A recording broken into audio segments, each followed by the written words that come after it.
Meeting to order. Please rise and join us for the Pledge of Allegiance. I pledge allegiance to the flag of the United States of America and to the republic for which it stands, one nation, under God, indivisible, with liberty and justice for all. All right, welcome to our meeting. Just want to quickly point out, Board Member Sarah Metz is at one of her children's school events. It's that time of year with lots of things going on, and Board Member Johnson's going to sneak out at 6 if we're still here to attend a child's event as well. So just if she gets up and leave, we didn't offend her, I don't think. So anyway, we'll start with the good news report. Good evening. Tonight we have Ryan DeGraff from Terry Redlin Elementary, who will be shining the spotlight on his school up in the area of, say 10th and Cliff Northeast is where Terry Redlin resides. And of course it was named for famed artist Terry Redlin, native of the Watertown area. So we welcome Ryan for tonight's school spotlight. Thank you, everybody. Anytime we get a chance to show off our amazing school with wonderful families, students, and our incredible staff, it's something that I always enjoy.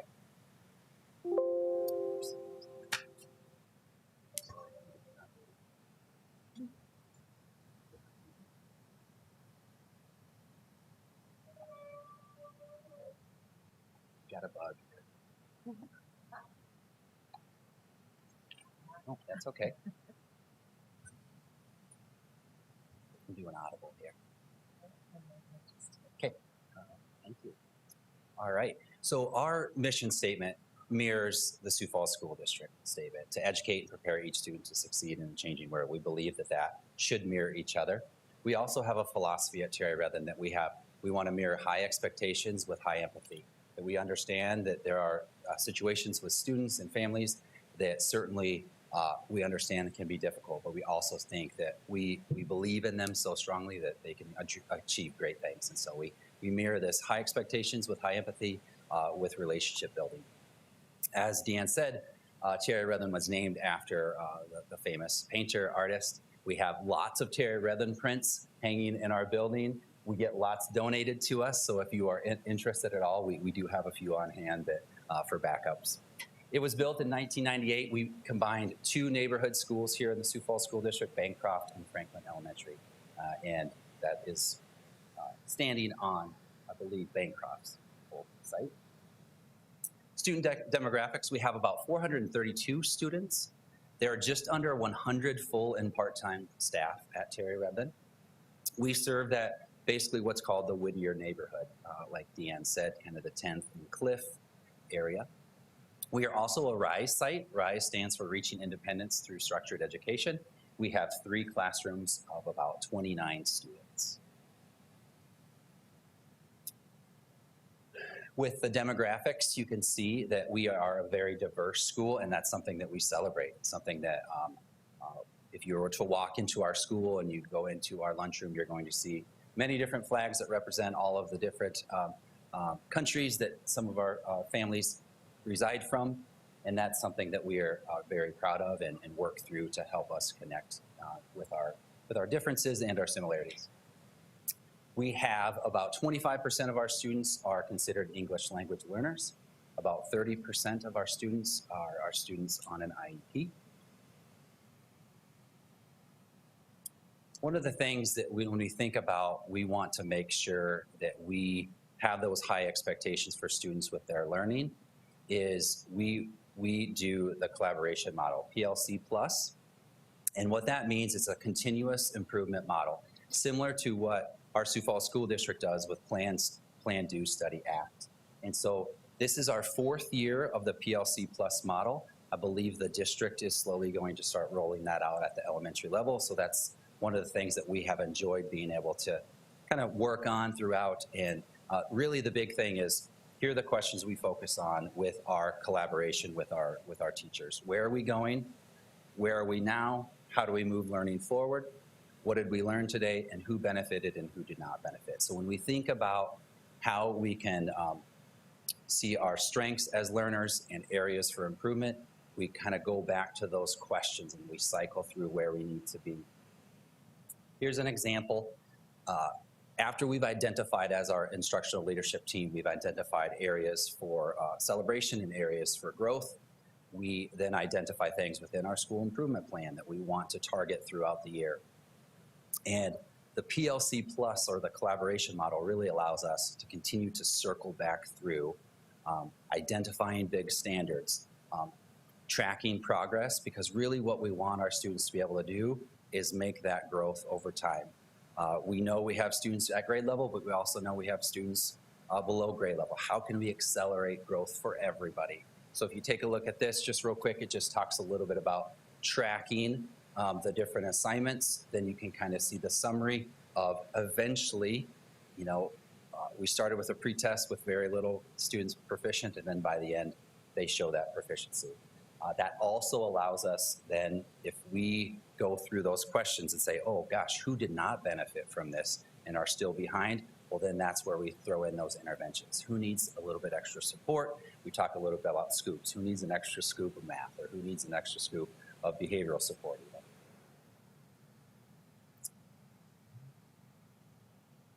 This is a document that really backs up with what we're doing. So every week on Wednesday, we do our PLC Plus collaboration. We have all of our staff, all of our teaching staff within the library. We focus in on math during that time. And then on Thursdays with our amazing instructional coach, we then focus in on reading. But really want to focus in on question one: where are we going? We need to understand the standards of what it is that we want our students to learn. That's where we start. We have to have teacher clarity before we can have student clarity. We've identified an area for growth for our students is to continue to improve within their South Dakota assessments. And so we have instituted practice, and they're called interims. So this is a chance for us to expose our students to what those tests look like, the rigor of them. And so what we will do is we'll continue to cycle through. We'll reflect on students that are doing well, and then figure out how we can give those extra scoops of support throughout the year. Within our school improvement plan, we've also noticed the importance of visible learning, goal setting, all of those different things that we know helps to improve student learning. And so here's just some examples throughout the school of ways that we make learning visible for our students. The more they see that happen, the more real that is, and then they see that progress. We know learning isn't just magic. It takes time and it takes lots of practice. Another thing that we really celebrate here at Terry Redland is just how we bring in school and community engagement. We also have a PBIS school. We are SOAR, we're the Eagles, so we talk a lot about self-control, on task, attitude, and respect.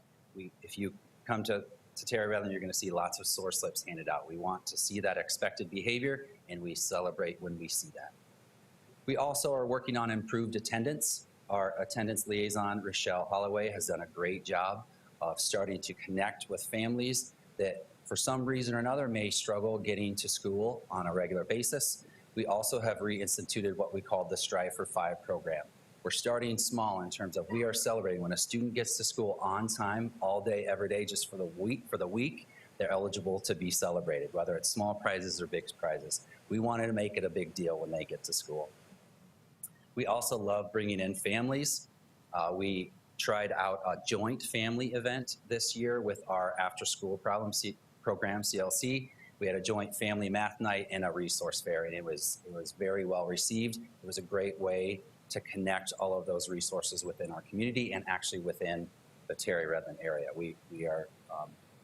We're lucky to have the types of resources within our home attendance center. We also love to have family movie nights. It's not necessarily academic, but I have a young family as well. We're always looking for things to do for free. So those are always good times. And in the past, we've done literacy nights at Oakview Library, just showing them different resources. And then, of course, with all of our diversity, we have done a multicultural night in the past. Partnerships and projects. We started our school-based food pantry this year. I believe it's the first elementary school here in Sioux Falls that has tried it here within the district. And we started in, I believe, early November, and so far so good. We've just but we're working to meet the need of our families and our students. We also have done the Terry Redland Neighborhood Soccer League. Soccer is a very exciting sport in our area of town, and so it's fun to see all of our students involved with that. Big partners are Promising Futures. Judy Jasper has a soft spot in her heart for Terry Redland. She was a former teacher there.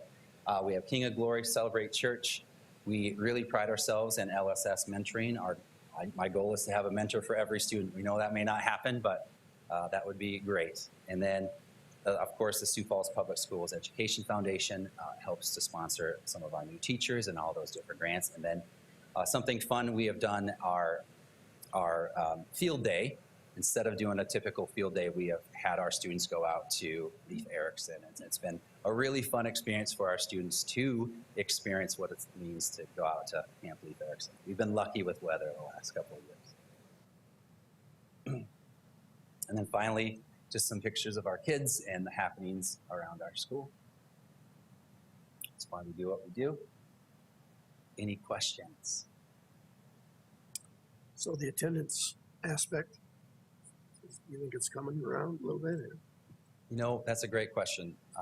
You know, when we drill down to each individual student, yes, definitely we're seeing some gains. And when we're getting to see those connections, we really want to celebrate those good habits started early, especially before all the cold weather happens. And so we really want to make a big deal when we see improved attendance. We know it may not be perfect, but gosh, you've improved by 10 days already this year. Let's celebrate. Way to go. Think about all that learning you've been exposed to. Thank you. Anybody else?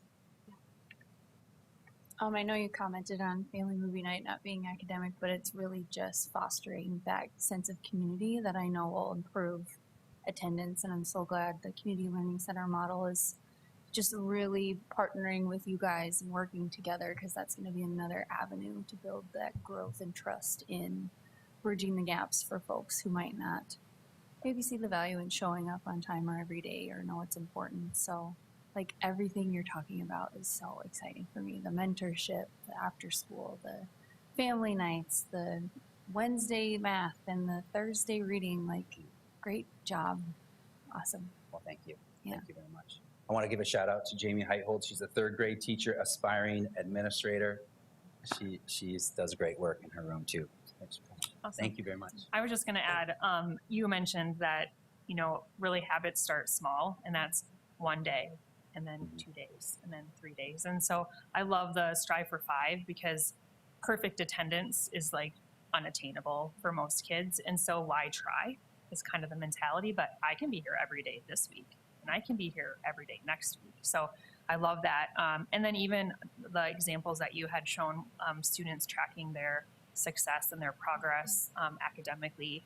I think when they can see that, and they can see like, look at how full my page is of the colors I get to color, like those things are visual. And you know, yes, they're going to compare, but that's maybe some competition, and that's maybe some pride also.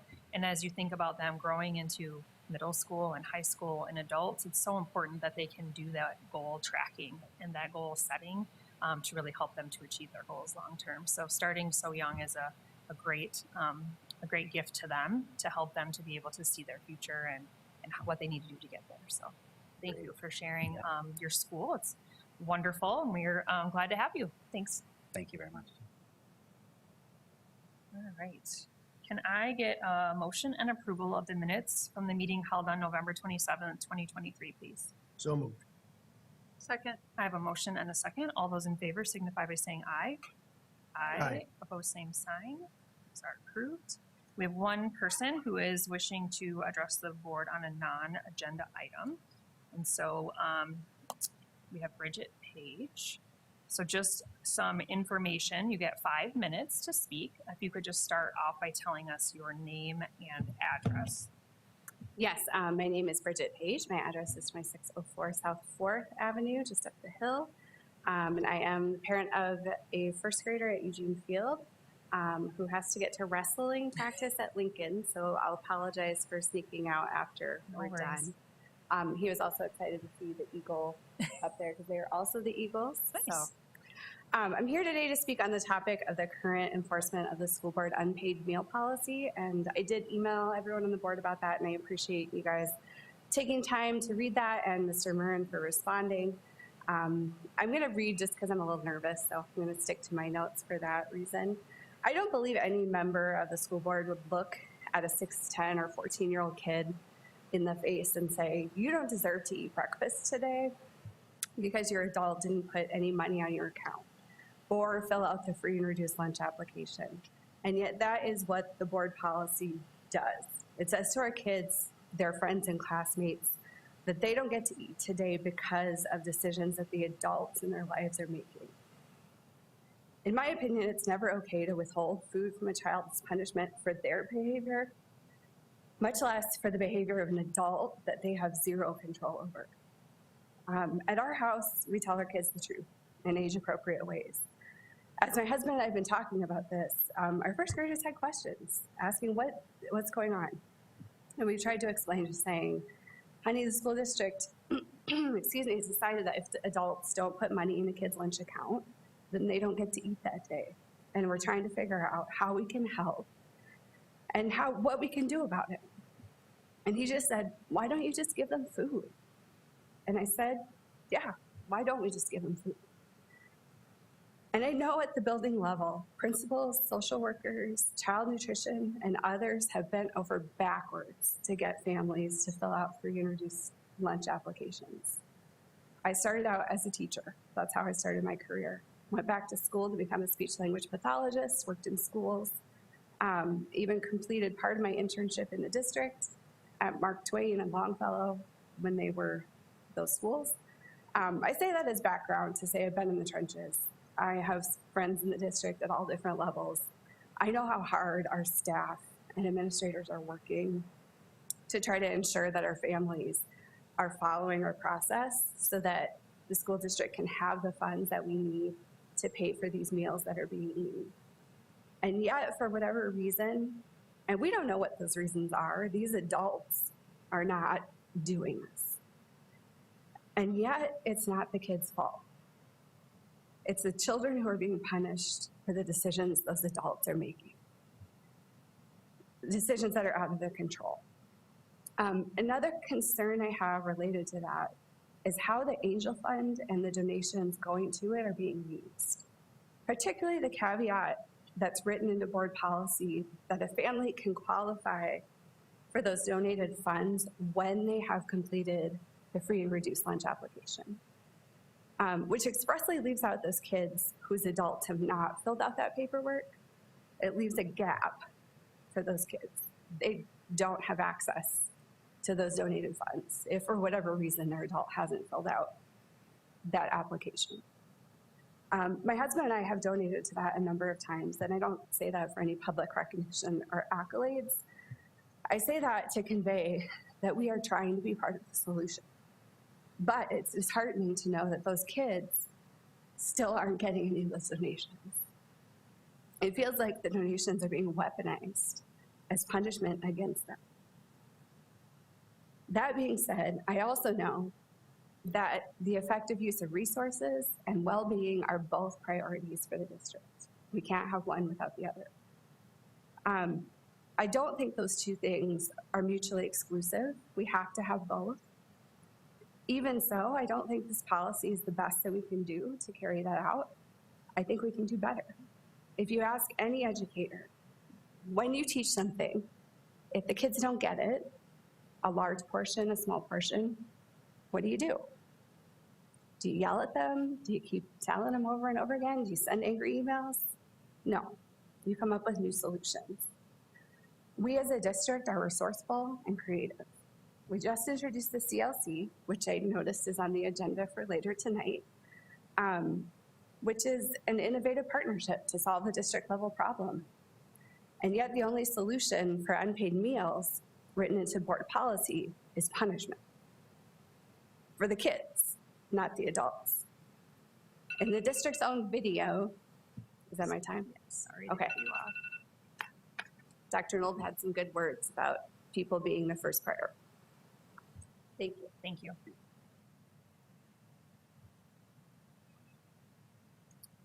We have nobody wishing to address the board on any agenda items.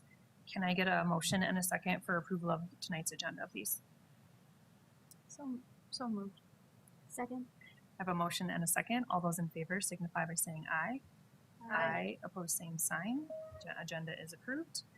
We have no conflicts of interest. Can I get a motion and a second for approval of the consent agenda 9A through D, please? So, Second. I have a motion and a second. All those in favor signify by saying aye. Aye. Opposed, same sign. That motion passes. And can I get a motion and a second for the supplemental consent agenda claims to Sanford Health? So moved. Second. I have a motion and a second. All those in favor signify by saying aye.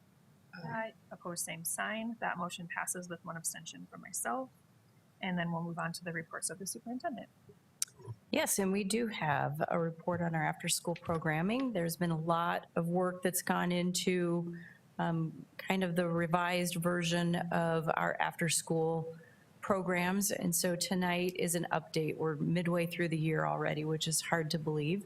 So Rebecca's going to give us just kind of an update on where we are with the implementation. Remember, this is kind of a multi-year plan, and this was where we really got things set in motion this fall, which includes staff and program components. And I'm stalling as long as I can while Deanne's getting her slides up. But I do want to congratulate Rebecca. I will take it as one of the best decisions during my tenure, because when you look at what she's been able to do with hiring great people to implement this, and then the partnerships that we have in our community and the services that are being provided to families, we couldn't have done that without her. And now she's got a great team that's really going to town with it. So that's been exciting to see. So with that, as soon as your appreciate slides that. are up, you're up. I can certainly get started while Deanne works to get that up. I appreciate that, Deanne. So it was about a year ago, almost a year to the date, I think, that I was here, and we were just on the verge of really trying to develop what this out-of-school time model was going to look like, all of the different components that it was going to have in it. And now, a year later, we were able to put together what is now called the Sioux Falls Community Learning Centers. So we went through a process of really defining who we are, what we wanted to be, who that included, and how we were going to serve our families. Our primary goal, and it was, I think, a very lofty one, but our vision was really to make out-of-school time programs more accessible to families. We wanted to extend their learning time, provide enrichment activities, enhance life skills, develop college and career readiness skills, engage our families, leverage community partnerships, and steward our community resources. And through the process of really bringing our community together and defining who we are, I think, thank you. I think we have been able to start our journey on making those things happen. We now have a mission and a vision for our community learning centers. Our mission is to meet the needs of the whole child, strengthen families, and steward community resources through trusted partnerships. And with that, our vision really is to enrich the quality of life in our community, first by inspiring our young minds to dream and grow. Our primary focus is on those K through 12 students that we take care of, and making sure at every level they see a future before them, that they see that they have the ability to be who they want to be, and we give them the tools to be successful. We also want to provide excellent and accessible services to all children and youth. And all is a really big focus. There are many times where our programs are not accessible to all children and youth. And I can't tell you today that we are accessible to all children and youth, but every day is an opportunity for us to continue to look at those barriers and figure out what is it that's preventing our children and youth from being able to access services, and then figure out how, as a community, not just the Sioux Falls School District, but how as a community can we break down those barriers and make sure that at some point we can say that all children and youth can access our services. And then that other major piece is that collaborating with the community partners. to coordinate services and offer integrated supports. And really, we have a community that is a vast wealth of resources, whether that's financial resources, whether that's programming, and being able to utilize those community resources to really enhance what we're already doing as the Sioux Falls School District is really the magic that makes this happen. Over the past year, you've probably seen the most growth in our elementary program, and I'm just going to talk a little bit about kind of each one of our areas and give you a little update of kind of where we've been, where we are right now, and then where we're going to go in the future. And like I said, the elementary school is where we have seen the most development. Those are our younger students, and we know that those students need the most supervision. It was also the opportunity where we could automatically realize some of those cost savings just by changing the model of what we were doing. We were able to conserve resources and therefore serve a larger number of students. So we currently partner with 4 different community agencies. We call them lead agencies. Those agencies are Boys and Girls Club, MB, Volunteers of America, and the YMCA, and they serve as the direct care support in our 22 elementary schools. So they're providing that direct support after school. Their staff are there and are part of that direct care. As a Sioux Falls School District, we are part of that oversight. So we provide all of the enrollment and fee-based programming for the CLC. We provide the training support. So when the staff need training on certain topics, we provide that training support. We provide enhancement support as well as fund development pieces. And so the Sioux Falls School District is really that overarching structure. But then our lead agencies are in there working with those students day to day and really engaging with our families.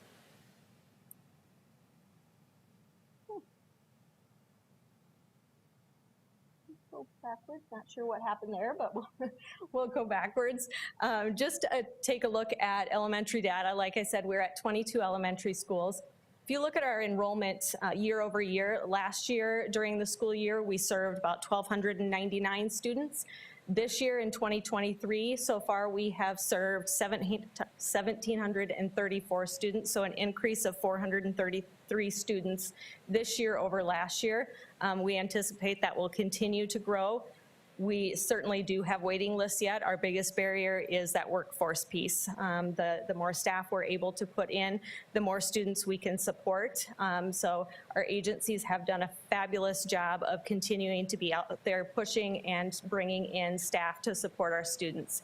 And we've also seen tremendous growth in our scholarships. So we did some very intentional fund development, and we're able to move from last year to this year from 107 students on scholarship to, I just checked today, we're at 230 students. If you look back 2 years, we were probably less than 40 students on scholarship in 2021. So definitely a lot of growth. When you look at what that equates to dollar-wise, last year, every 2 weeks, we were giving away about $7,500 in scholarship.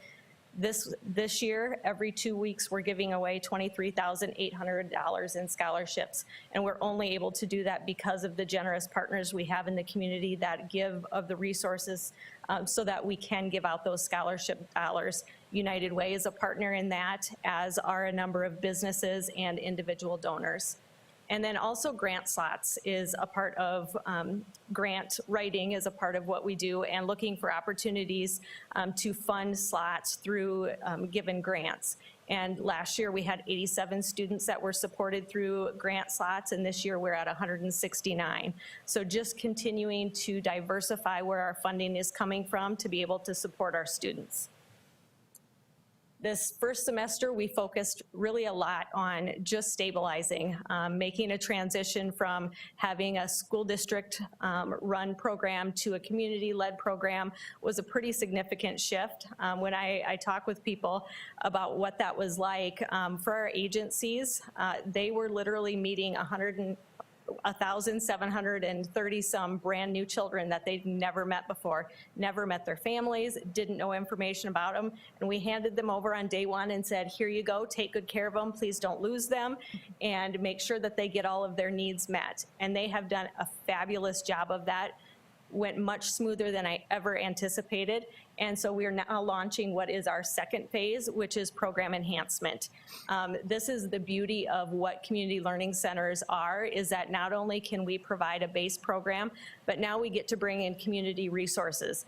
Things like Boy Scouts, Girl Scouts, 4-H, First Tee, all of these agencies that want to come in and interact with our kids and really enhance that basic program that they're already getting.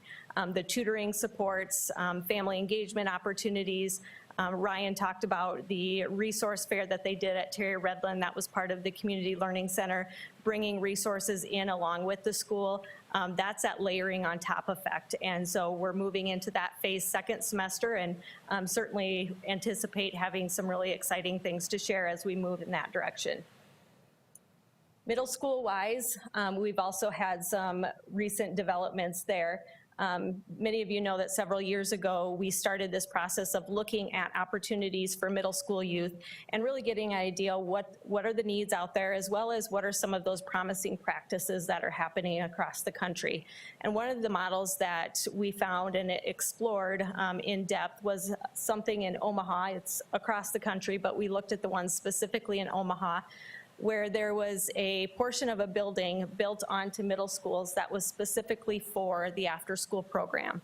It was a shared use space that the school got to utilize during the day, but served as a space after school where middle school students could go in and be able to access the space and resources to really learn and grow and continue to explore who they are as individuals. And so as a group, we partnered with Promising Futures Fund and Boys and Girls Club and explored this model and decided that it really would be a huge benefit to our community to try and initiate something like this. And so we started to pursue funding to be able to support this. And in October, we're able to announce that we are planning to build the first ever Boys and Girls Club attached to the middle school. It's an approximately 14,000 square foot facility that will be supported by donor funds, and it'll provide designated space for our students to be able to have a gymnasium. So right now, a gymnasium space is at a premium. A lot of the activities that our kids like to do are in the gymnasium, and there aren't gymnasiums available. And so this gives our kids access to that. They'll have a STEM lab where they can explore all kinds of different career opportunities, a culinary lab. Culinary is something that a lot of our kids love to be involved in, and so they will have a dedicated culinary space, social recreation space, just a wealth of opportunities for our kids to really continue to learn and grow. So we will break ground this spring out at George McGovern and anticipate that we will be able to open this space in the fall of 2025. The facility will be owned by the Sioux Falls School District, but the program will be managed by Boys and Girls Clubs. We really hope this is one of many of these opportunities we'll be able to provide for our students in the future. And then at the high school level, we're also starting to really see some development there. We have an individual who is dedicated to really looking at our high school population, finding out what their needs are, and then building in programming to meet them. This is an area, like I said, our elementary was kind of our first focus. This is an area that really is starting to develop. We have a number of businesses, agencies in the community that are anxious to be able to work with our students, and it's exciting to really look at what some of those possibilities are. I get to have conversations on a weekly basis with agencies that have amazing programming that they want to provide to our students. So I anticipate this will be an area that will grow rather quickly. And then along those same lines, our family engagement. While we are focused very much on students and that K through 12, what I've learned in my 20-some years of working with youth is that they are not isolated. They have families, and it's our responsibility to not only take care of our youth, but also to strengthen those families. And you'll see that in our mission is being there to provide families with the support they need, but also to learn from our families. Our families have so much knowledge, so many pieces of wisdom, so many unique experiences that we can all learn from. And we really want to create spaces where our families feel like they belong, feel like they can contribute, share with one another, as well as be part of learning from others in our community. And so as our family engagement grows, you'll see opportunities like Ryan mentioned with the resource fair.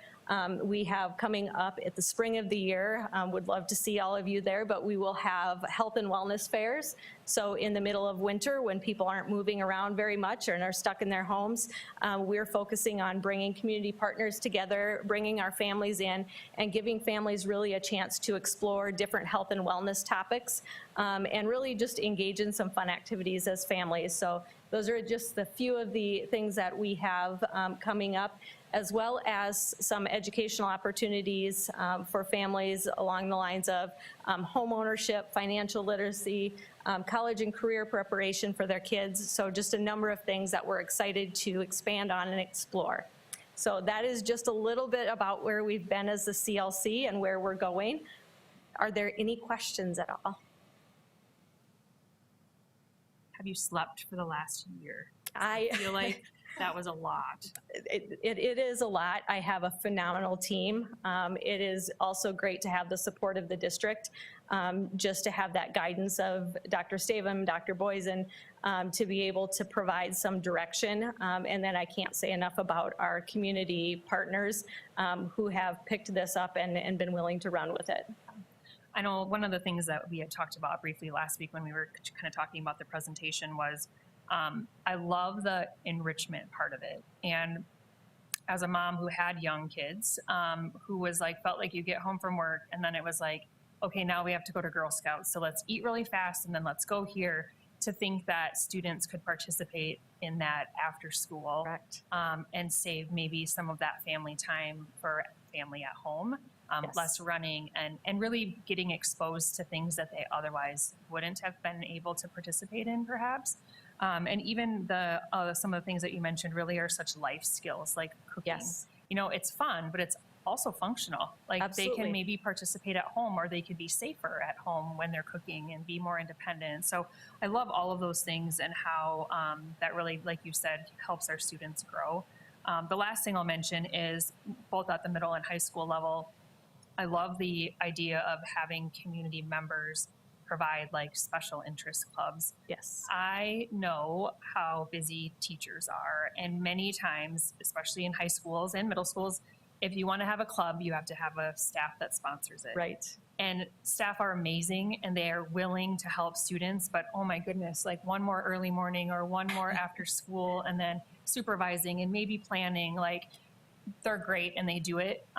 But man, if we could get somebody in who is really passionate and really knowledgeable and energized, just imagine what that could do for our students and Absolutely. what it could do for our teachers as Yep. well. So I'm super excited about those options, as well as you get into that middle and high school development. So man, it's been a year, but you've really, really accomplished a lot. And I love the increases in students that are being able to participate, because we hear that from a lot of people, like, I just can't find care. I can't find, you know, and so Yes. the more spots we can open up to serve people, the better off we all are. Yeah, absolutely. I appreciate that. Anybody else? I'm just going to mention the workforce thing that she said, because the only way we can continue to take more students is if we have the right staff ratios. And so if you have December graduates, education December grads, they can sub for us and they can do CLCs. And they can make lots more money if they do both, and get some great experience. Or people who maybe don't want to work the entire day but want some hours, that maybe those CLC hours are flexible. But that's what a lot of it is dependent upon, and our ability to continue to expand. I, this week and last week, spent time in front of the salsa groups at the area high schools and mentioned to them that employment in the CLC program at that elementary level, we can hire kids at the age of 14. What a great workforce development opportunity for them to be able to pair them up with a seasoned staff member, give them experience, talk to them about what it looks like to be a good employee. They are great for interacting with our kids. So there is definitely workforce opportunities out there for high school students as well as part of the Community Learning Center. Wonderful. Thank you so much. Thank you. Can I get a motion and a second to acknowledge the after-school programming update, please? So moved. Second. I have a motion and a second. All those in favor signify by saying aye. Aye. Opposed, same sign. That is acknowledged. And then we have our continue to learn. We are still required to have a continue to learn plan, and we are required to update it every 6 months. And we believe after this one, we'll have one more, and then we can say goodbye to the very useful dwindling interest continue to learn plan. But every time I think we read it, we all have just a little bit of PTSD from when we first had to develop this. And it's just been interesting, I think, as a society and as a world to watch the progression of what's happened over the last few years. And this is kind of our mark in time for each step we get away from it. So with that, I'll turn it over to you, Dr. Knoll. That's almost the whole report. No. Good evening, board members. And I'll just go through, and Dr. Staben is absolutely correct. We do have one more after this. It runs out on time in September of 24. And so our final one will probably be brought forward to you in June of 24. So this one and one more to go. The purpose of this report is to bring that biannual review to you to look at that continue to learn plan, which is part of our ESSER funded process through the COVID. And so I bring that forward to you tonight. And a little bit of an explanation. The Sioux Falls School District continues to update this plan as we see changes that come about. We are required to bring that forward to the board for official review 2 times every year or biannually. And so this is one of those times. We have also gone through and done that each year in December and June. And so we'll continue to do that. That will qualify us for one more time in this coming June. We had our original committee that created the Return to Learn plan that morphed into our Continue to Learn plan. This past time we did review that again electronically, so it was sent out to all individuals. They could update the information from the most of which being the links and just some of the general dates that were updated. And I'll go through some of those significant changes here for you very quickly. So first of all, page 1, it is just the updates to the dates of the review that we need to continue to track. The table of contents will be also updated as we cut out some of the information that is no longer available. On page 4, just the latest date of the review, and page 5, the committee member updates, because when we started this, there's obviously been some changes in that. On page 11, we do have some changes there just with the testing options, because a lot of those are no longer relevant. And so we just updated that information, as well as page 12, the Department of Health, a lot of the information in their websites. That has changed, so we just updated those links and some of that information there.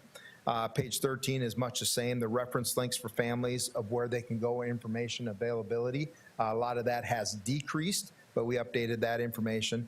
Page 16, we follow with the South Dakota High School Activities Association and their guidance. So the links there were updated for athletics and fine arts and those protocols. And then finally, the ESSER funding, as those dollars go through, and we'll see that throughout this year as we talk more and more about the budget when that does conclude those ESSER dollars. But the funding allocation, that information was updated on that page as well. So those are the general changes, very minimal, most of which are just updating with the links and the information that is provided by the state. So I bring forward to you that we will continue to update this plan as we have agreed upon. It's a biannual update. We will do that approximately every 6 months. The next one will be in June. And my recommendation is to ask the board to acknowledge the presented 23-24 Continue to Learn plan as proposed. So moved. Second. Wow. We have a motion and a second. All those in favor signify by saying aye. I'm getting hungry. Aye. Opposed, same sign. We are acknowledging the Continue to Learn update. No Thank questions. you, Dr. Knoll. No questions. Can I just throw in a pitch with this one too? I do think regardless of what this plan was, it's a good opportunity to remind people about just good protocols. I know there is illness of many kinds right now. Our hospitals are full of multiple types of illnesses. And I was just in a school today where there's a little tummy bug traveling around, hand washing, fever-free, all of those protocols that were relevant before COVID are still important now. And so there's still really good precautions that we need to all follow just to make sure that we're doing our best to keep each other healthy as much as we can. 'Tis the season. 'Tis the season. And there are a lot of incredible things we've set up. One of the things also is just with our system that we set up in every building now with the filtration systems and those things that have helped immensely. But nobody's immune from it, so yes. Thank you. Next, we have a public hearing for application waivers from administrative rules. Becky? Good evening. I am here this evening for two waiver topics, if you will. The Sioux Falls School District has hired a Spanish immersion teacher for Hayward, the 2A immersion next year. And so we're prepping for her arrival. And in doing that, I need to request a waiver because the country that she is coming from does not have a teacher licensing agency. And that is one of the stipulations to apply for the International Exchange Teacher Permit is that you need to have a license in your home country. So we need to apply for a waiver because the licensing agency doesn't exist. And then another piece of that same administrative rule is depending upon, because this teacher is currently in another country and I'm not sure what her travel status will be when she is actually approved for her visa and can come to work for us. She may not actually get the visa itself, but just the approval notice, which does give her work authorization. So I need to ask for a waiver for that piece just in case she doesn't have the actual visa. The second topic is on long-term substitute teachers. Anytime we employ a substitute teacher for more than 45 days, I need permission from the school board and need to fill out a waiver with the state. And so we have a number of individuals for this second semester that I need to apply for the long-term substitute teacher waiver. Several of these positions were posted because we were looking, of course, for a South Dakota certified candidate, and mid-year there just wasn't one. So right now they'll be filled with long-term substitute teachers. So I'm asking for you to acknowledge the public hearing and authorize administration to proceed with the application for waivers from administrative rules. Thank you. So at this point, we will open the public hearing. And if there's anybody that has any comments, questions that they would like to ask or say, they can come to the podium and do so.